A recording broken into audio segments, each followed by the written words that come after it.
वरून धबधबा खाली कोसळतोय आणि तो आम्ही अंगावर झेलतोय.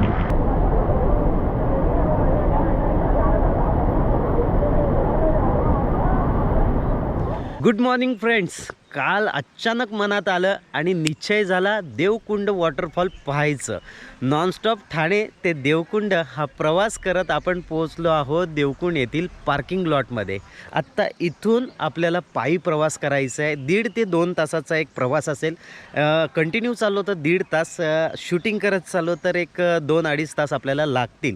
आणि ही पायपीट करत आपण कुंडलिका व्हॅलीमध्ये आपण पोचणार आहोत आणि तिथून सिनरी आपल्याला कमाल बघायला मिळणार आहेत. सध्या पावसाचं वातावरण आहे.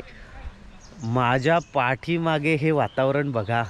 ह्या वातावरणामध्ये म्हणजे या डोंगर क्रॉस करून आपल्याला त्या बाजूला जायचं आहे नदीच्या साईडने. तर टाईमपास न करता लगेचच सुरू करूयात आजचा ट्रेक.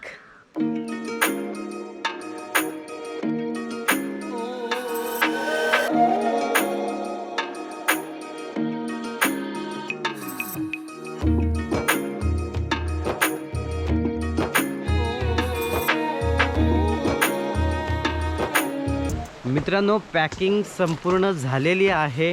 पाऊस सुरू झालेला आहे आणि त्याच्यामुळं पूर्ण वरपासून तर खालपर्यंत पूर्ण पॅक करून घ्यावं लागतं, कारण आपल्याकडे कॅमेरा गिअर्स आहेत आणि संपूर्ण दिवस सुकं राहायचं आहे म्हणून वरून रेनकोटसुद्धा घातलेत. आणि आत्ता खऱ्या अर्थाने आपण ट्रेकला सुरुवात करतो आहे, चालायला सुरुवात करतो. जिथनं पार्किंग लॉट आहे तिथूनच ट्रेक मार्ग सुरू होतो आहे.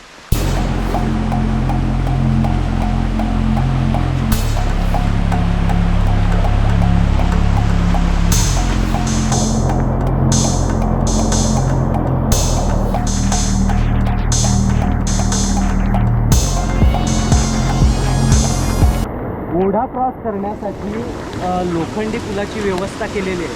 पूर्वी या ठिकाणी लाकडी साकं होता, पण वारंवार येणाऱ्या पुरांमध्ये तो वाहून गेला.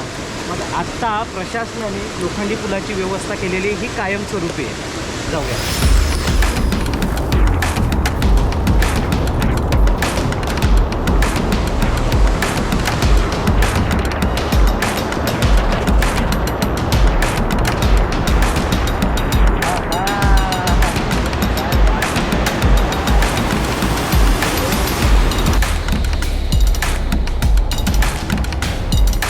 मित्रांनो, ज्या गोष्टीसाठी आपण देवकुंड वॉटरफॉल बघण्याचा अट्टाहास केला तो क्षण आणि तीच वेळ आता आलेली आहे. माझ्या पाठीमागे हा धबधबा आपण बघू शकता. जवळपास 300 फुटांवरून थेट खाली जमिनीवर कोसळणारा हा धबधबा आणि या धबधब्यासोबत येणारं पाणी आणि वारा प्रचंड वेगाने खाली येतोय आणि तो अंगावर घेणं एक रोमांचकारी अनुभव आहे. तो आपण अनुभव घेऊया.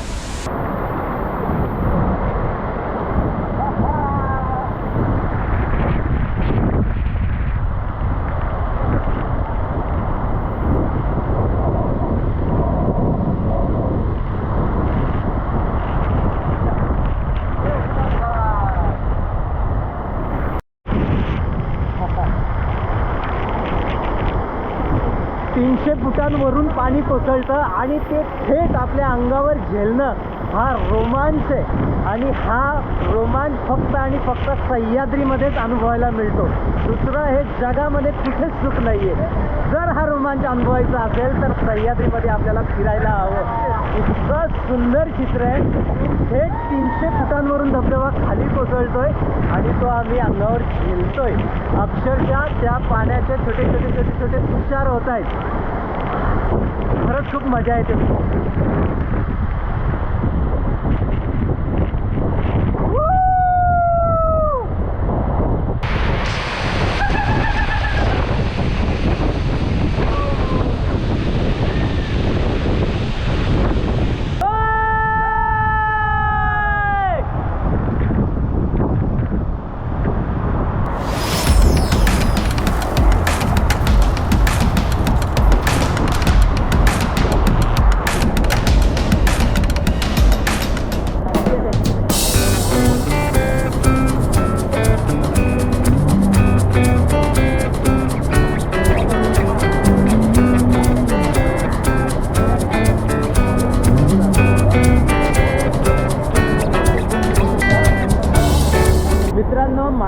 पाठीमागे आपण देवकुंड धबधबा पाहत आहात। हा देवकुंड धबधबा कुंडलिका नदीवर आहे।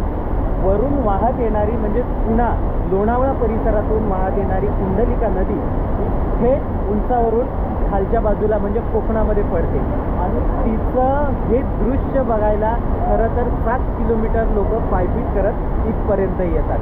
प्रशासनाचं इतकं सुंदर नियोजन आहे की ठिकठिकाणी त्यांनी गाईड ठेवलेले आहेत। ज्या ज्या वेळेस रिव्हर क्रॉसिंग करण्याची वेळ आहे त्या वेळेस हे गाईड पर्यटकांना मदत करतात। शिवाय इथे सुद्धा स्थानिक गाईड आहेत ते आपल्याला इथे सुद्धा मदतीला पर्यटकांच्या येताना दिसतात।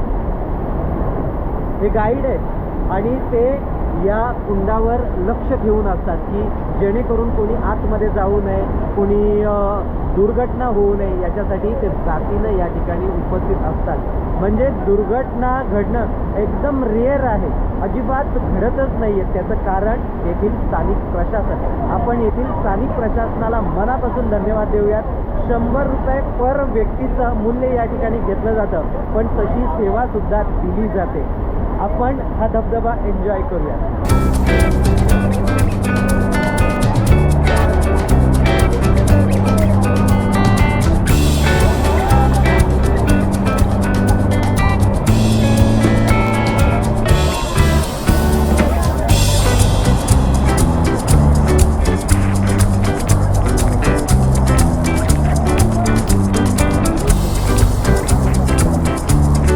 झाला बाबा एकदाचा देवकुंड धबधबा बघून। तर तुम्ही सुद्धा एकदा तरी या देवकुंड धबधब्याला नक्की भेट द्या। भेटूयात पुढील ब्लॉगमध्ये। तोपर्यंत जय शिवराय।